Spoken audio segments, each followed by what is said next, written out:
Today's High Performance Podcast is brought to you by Josh Phegan Digital. It's the only place to track and keep yourself accountable by looking at all of the essential numbers, from buyer appointments, market appraisals and listing appointments, to listings, sales and income, and working in 45-minute sessions. You'll find it all on Josh Phegan Digital. Welcome to High Performance, the podcast featuring Josh Phegan and Alexander Phillips. Alexander, today we're going to talk about frustrated pipelines. It's one of the biggest issues I see for a lot of agents. Sometimes they're in a position that they've got lots and lots of buyers, and other times they're in a position they can't even find a buyer. Sometimes I think they've got lots and lots of market appraisals, and then the next time they actually just can't tell me who their next seller is going to be. What do you do to stay on top to make sure that you've got a really good quality pipeline to know who your best buyers are and to know who your best sellers are in the market? Josh, we track all of ours through multiple spreadsheets that we have, which is top buyer spreadsheets, past appraisals, as in this year's appraisals, last year's appraisals, hit lists. So they're always in front of you. If you're struggling though to find them, which I totally get, that can be the way, particularly if you're starting out or you've had a bad run or whatever. It's pretty easy to go to find those sellers and lists and whatnot. Probably one of the best ways is to go through past open house books or through Home Pass, which is what the system we use. Even going back a year or two or even 3 years, and just checking in with people. But I think a database is something that you need to manage really well and have a really good grasp of what's in there and who may be able to be progressed into upgrading or downgrading or progressing faster than what they're actually thinking. But that's also having a good understanding of who's in the database, how many times you've touched them, what they've said to you, sort of triggers that might push them into doing something, and then making sure that you're on top of that. But to keep on top of it's hard if you've got multiple things happening at once. But if you have alerts set up, or that once you sell a house, you got to call that street, of hot sellers, past clients.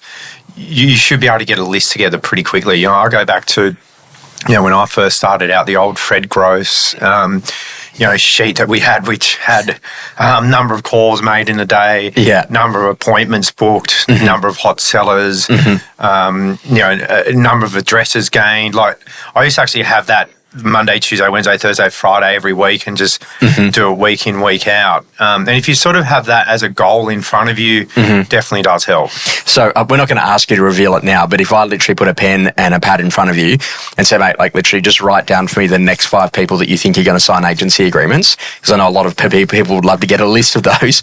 Do you reckon you could do it? Yeah. Two of them I'm going on in about half an hour. All right. And then the next 5 people that you think are going to buy, do you reckon you could do that too? Yes. And so that's about keeping it really hygienic. So you're sitting down with the team and going, guys, at worst, if you get into a sales slump or things aren't going the way that you want to, pull out a pad, pull out a pen, and just write down for me who you think the next 5 are going to be. And whether or not that's actually reviewing back through previous appraisals, going back through the calendar, having a quick look about people that would need to know about this particular listing or sales result, that's absolutely a critical part of what we do, right? How important is it for people to make sure they're reading over these lists? Because I hear a lot of people say, my database is dirty. It only got that way because you don't spend time about the hygiene, and or you don't have the rules to say, hey, Phegan's not a seller. No, he's definitely a seller because he's having a baby. Does that make sense? Yeah. About really getting those rules? Sometimes a hot buyer actually helps you find a next listing. I woke up this morning at 4 a.m. thinking about a buy that we had a sale was due to go through last week in Clovelly for 8.5, but it fell over because of building inspection. That buyer asked me about another one that's just come on the market with another agent. Who do I know in my database that's got something worth 8.5 that I can call to say I've got a great buy, which is not something that we do that much, but I know that these guys are going to buy something very quickly. And I went back and I found an opportunity for someone that texted me last week asking me for a price on their place, which is worth around $8 million. But I said to him, well, let's get the tenant out and furnish it, get it on the market. But I've got an investor from overseas who's got 8.5. Let's get them through now. So sometimes if you use that buyer and go, okay, who's in my data? It's a great opportunity to call someone. And as long as they're buyer for that house and you can show them through, you can create a sale that way. Does it amaze you though that let's say you had an $800,000 2-bedroom apartment and you have 40 buyers all over it, and one person buys it, there's 39 buyers left over, that agents don't think that's 39 pieces of demand that I've got right now. go get some supply of that, because it's obviously very clearly a hot price point or a hot area of the market. That a lot of people don't think about that prospecting, whereas what you're doing is you're saying, hey, when we're going to get into here, we're going to get very, very focused about trying to chase more of that. And that's ultimately what great agents do, right? Correct.